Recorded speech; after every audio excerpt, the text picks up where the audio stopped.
Hey guys, hey girls. I'm in such a posy move, posy mood today, posy vibes. Um, Hashtag look at the sun. Oh my days, it's glorious. Why can't I roll back? There we go. That's better. We need to sort this hair out. Oh, I cut my fringe like um maybe a couple of days ago now, and she's kind of crashing out because I cut her too short. So we're just rolling in the deep. Hashtag it out. Anyway, um, I tried to make a first episode for my podcast a while ago now, probably about 2 weeks ago. That was before my period. Then I came on my period, and let's just say it was not a good time. It was not a good time. I don't know why, but I feel like when I come on my period, I can't see straight. I see red. I see blood. I just can't see like the bigger picture. I feel so like down in the dumps, and I feel like life is not going the way I want it to go. Like life is going the opposite way I want it to go. And I feel sad. I feel like disgusting. And I came off my period like kind of today, and I had a shower. The shower after you come off your period, glorious, absolute glorious, glorious work. Amazing, honestly. I could recommend it to everyone. It's so good. Like, yeah, amazing. And the sun is shining, and yeah, I'm back. She's back. She's back. Anyway, so yeah, wanted to film an episode. Pardon me. Um, like a little welcome episode, because I've been neglecting the podcast. I've been neglecting my work on the podcast. Um, and yeah, I thought it would be a really nice idea to film one today because the weather is beautiful. I keep talking about the weather. I mean, maybe I should just make a podcast about the weather. Okay. Yeah. So I don't really know how to introduce the podcast, so I'm just going to introduce myself to the group. So my name is Alicia with an E because everybody spells it with an A, which actually is like 10 out of 10 rage bait because there are multiple ways to spell Alicia. What is going on? What is going on? Um People spell my name as Alicia, and it's like, that's not how you spell it. So it's Elisha. That's how you spell it. Um, Especially over the phone when I don't know why I'm yapping on about how to spell my name, but like anyway, um, over the phone when I say, "Oh, my name's Alicia," they're like, "So that's with an A, right?" And I'm like, um, yeah, I'm in university. I'm in second year. I'm There might be a chance that I'll be in second year again next year. I'm scared. Um, I'm studying a course called Creative Expressive Arts in Health and Wellbeing. The title is long as heck. Um, and I struggle to describe it even still, which would actually rage bait one of my lecturers. It would probably rage bait all of my lecturers. They'd probably be like, Alicia. The way I describe it is like community participatory arts, and it's sort of like facilitating like people in a community to kind of like take control over their own well-being. So like have like we'll have like a workshop where it's like watercolor and poetry, and like we're looking at identity or loneliness and how we combat that, and it's giving people the tools like creatively and with expression to like help themselves in their lives, because there's a huge like inequality with people accessing like support for well-being, for like mental health. um and I personally found it very inaccessible as a quite like privileged white woman. um I have found it like hard to access like therapeutic services. um And I think there's also a huge gap with like community arts as well, and how people are like accessing this. So yeah, so this is what I study. um it's really awesome. I freaking love my course. Best decision I ever made, honestly. The best investment I've ever made, apart from my laptop. My laptop was a sick investment as well, because hashtag I play Sims 4 all the time on that. I'm literally yapping again, what the heck. Um, yeah. So I basically help people with the arts, help people take control of their health and well-being. Take back control, take the power back. Um, and I think, you know, we like live in such hard times at the moment where everything is so expensive. Therapy is so expensive. Going out with your friends is so freaking expensive. Like, going out for a drink costs at least, like, I don't know, about £10 if you're not going to Weatherspoons. Like, it's so crazy. And people really are struggling with like loneliness and like, isolation. People, especially after COVID, like, huge, like, there's like a huge just downfall of people spending time with each other without like, being on FaceTime or like having technology. Like, yeah. And it's so crazy because, yeah. But anyway, I love my course. It's amazing. I would not change it for the world, and I'm gonna freaking graduate with a freaking first. I am. I'm going to graduate with a first. Um, but yeah. Anyway, yap session over. Coming into that, that was a good pivot actually. Coming into that, my course has really opened up like how I explore my own emotions and like myself as a person. Um, and for example, we have like different modules, like we have like a developing practitioner module, we have concepts of self, which is looking at how we explore who we are creatively, and like how we express like who we are and our identity through our art. It's so cool. Hashtag you guys should come and study it, because hashtag it's freaking awesome. I could be like the best promoter, guys. Honestly, come and study this course. It's so good. Anyway, I need to stop yapping on. But yeah, in in turn of like being able to explore like who I am and my emotions through my art, grief has popped up a lot of times. Like, ever since I started this course, grief was like such a big thing for me, and it was such an important thing for me to like look into further. When I made my portfolio for my course in university to like UCAS, because in the UK, I don't know if it's like the same for other universities in like different countries, but in the UK we have like this thing called UCAS where you apply for all of your universities through there. And you can send in like your portfolio, if you're doing like a creative degree, or you have like a personal statement that you can put in there, and you can choose all of your universities and you get like offers through UCAS. It's like this whole thing. um what was I talking about? Yeah, when I did my portfolio, I already had like little, little inklings. I can't speak today. Little inklings.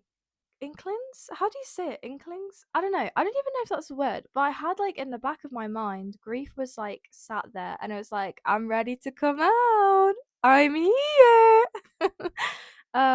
And then when I came to university and I started exploring like my creativity further with a lot more freedom, because we have so much more freedom on this course to like explore, our art basically and our like creative practice.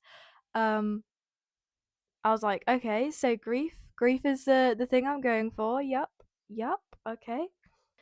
um yeah, so at the time my grief was more of um like I didn't see my family for quite a long time, um, especially my parents. I was away from home for quite a while, and I still haven't gone back, and I probably won't ever. Um, um, and the grief I was like exploring at the time or feeling at the time was like the grief of like nostalgia and um the things I'd experienced in my childhood. So like I was in foster care when I was a baby, and having like the grief of not having the emotional and like loving support from your biological parents, and also like the rest of your family. um that was the grief that I was experiencing then, which had like a huge impact on my mental health. And then and then I came to second year and I was like, I'm not going to do grief anymore. I'm going to choose something different. And I kept coming back to it. I just kept coming back to grief. I Everything was about grief. Like all of my art, it was just like the underlying theme. You could just tell as well. You were like, this is about loss, this is about losing, this is about, you know, grief, and like the terror of grief, like the, um and so my initial idea for second year was to look at like femininity and um you know how like I make my way in the world as a woman and what that means to me. And I was looking like at my like period, my menstrual cycle, and like connecting that with like the earth. And I was just like, I don't like this. I'm not cooking with this. This is not what I want to do. So I changed to grief because that's the thing I know best. Grief is the thing that I truly know best. Why is this making me emotional? Like, I feel like the relationship I have with grief is like it's my best friend at the same time as like it's my worst enemy. Like, it genuinely feels horrible, like the relationship that I have with it. And I don't think grief is nice for anyone in like any circumstances, whether that's like losing a family member, losing a parent, or just like losing something. It's horrible, like it's terrible, and it's like the worst feeling in the world. And it's so interesting because like this feeling of like grief is like a thing that is so complex to like experience. It can't be recreated, which is so, I think it's like so like awesome but also so crazy at the same time. Like, we always talk about people not having like, no two people have the same experiences, and it's the same with grief. Like, you can never recreate or replicate grief. Like, if like grief was like a molecule in like science, it would like be a different one each time. I don't know if I'm like spouting nonsense right now, but like it's so personal, and it's so like, yeah. Anyway, um yeah, grief cannot be recreated. Like, if, okay, this is what I was saying. Robots can't grieve. Computers can't grieve. AI can't grieve. And that's what's so beautiful about grief. It's ugly and beautiful at the same time, but like, we I when I say this, I'm not sure if animals can feel grief. I don't know. But like, human beings, it's like missing someone. Like, that is like a really human emotion that cannot be replicated by computers or technology. Like, only a human can miss someone. And like, I I'd probably say the same with grief. Like, a human can grieve, a computer can't. And that's like so like what's so amazing about it, and also like horrible and gut wrenching at the same time. um So yeah, back to, you know, back to the beginning. Um, I came back to grief, and it genuinely like the best decision I've ever made. Um, I feel really strong in like the things I'm producing in my like creative process, and I think I know where I want to go. I'm struggling at the moment because I do feel like I'm going around in circles a little bit with it. But that's a talk for my lecturer for when he comes back from Easter. Um, but yeah, I don't know what I'm talking about anymore. Um, I feel like I just went on a massive ramble, and yeah, yeah, yeah. Anyway, um, I should probably talk about why I'm making this podcast. Ugh, there's so many like, are those wasps? That's kind of crazy if it is, because there's like loads. Um, yeah, the reason why I'm making this podcast is because I, for some reason, get a lot of validation from posting my really intimate thoughts online. Yeah. I I don't know why, but to like to know that someone is watching this and they might feel like actually it's gonna be okay. That feels so nice. Like, why am I getting emotional? Like, um, you know, I think like social media is crazy, but it's also really, really good because you can have like communities online and you can feel a part of a community and like part of a group online. Like, I feel like I'm part of like the Dead Parent Club now, which is crazy to say because it's not a fun club to be in. I don't want anyone to be in that club, but it's like you feel a lot better knowing that you're a part of something and knowing that you're not going through something alone. Like, I feel like that's why people get so uncomfortable with like when people are grieving. Like, I've made so many jokes about my dad being dead. Oh my gosh, I have made so many jokes. I literally used to make like around Christmas time, I used to say like, "Oh, can I have more presents at Christmas because my dad's dead?" And people would go like, "Whoa, like what? Whoa!" And it's like, yeah, but I'm allowed to make those jokes. Like, you're not, I am. Get with the program. Because that is like how I deal with really, really bad things, is to like make a joke about it because it's so shit. It's so shit. Like, oh my gosh. And you just like look at the positives and you're just like, do you know what? This is horrible, gut wrenching. I want to cry all the time.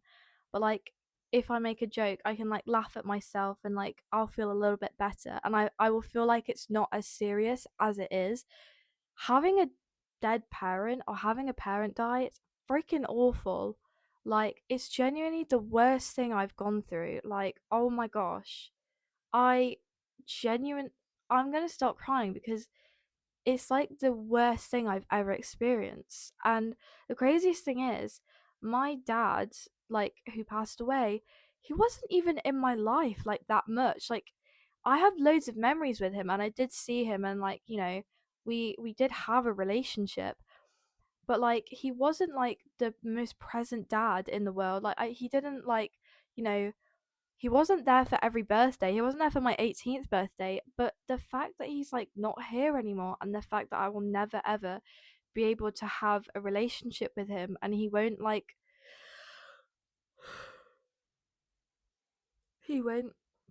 see me graduate, is so hard. It really, really is really tough. Like, oh my gosh. Um. So yeah. So it feels nice to know that, you know, the things I'm going through, like, I'm not alone. And also, like, making this podcast, I think there's not a lot of like stuff out there that is like for young grievers. And I think there is and there isn't, which I know is really like backhanded. But in terms of like podcasts and like, I don't know, like videos, maybe there is stuff out there and I just haven't looked properly. Um, my favorite podcast is If We Don't Laugh. I love that podcast. And there is an Instagram page that I follow called Too Young to Grieve. That's really good as well. Um, but I think in my case of like being a young woman and having my dad die, um, I think is